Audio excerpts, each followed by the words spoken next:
барып аткандыгы да айттым эле. Бул мыйзамдын долбоору мамлекет башчыбызынын атынан келип атат. Албетте мамлекет башчыбыз өзү мыйзамдын долбоорун даярдабайт.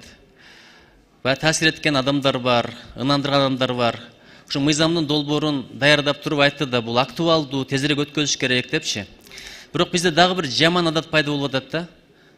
Дароо эле келе калабыз, 3 окуудан 1 өткөзүп бергиле деген сураныш менен. Биз мыйзам чыгаруу органыбыз. Мыйзам деген мыйзам. Бир кабыл алынгандан кийин ал аткарылат. Алешемдиктер менен кабыл алып койсок, эртең бүрсүгүн азабын өзүбүз тартабыз.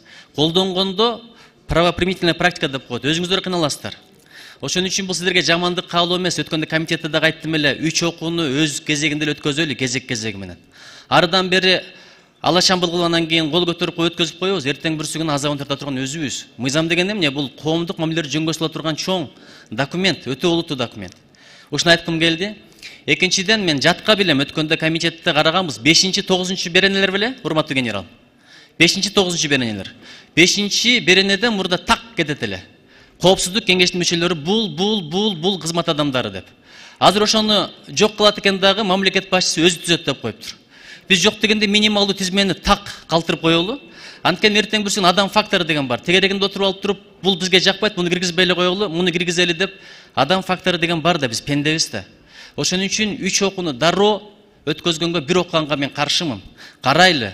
Бышпаган жерлери аябай көп. Ар бир мыйзам ошондой болот. Бул сиздердин кемчилдиги эмес, сизге каршы эмес. Сизге жакшылыгым, тилегим ошол. Анткени эртең бүрсүгүнү кайра кайтылып келбегендей кылып карайлы бул маселени. Рахмат.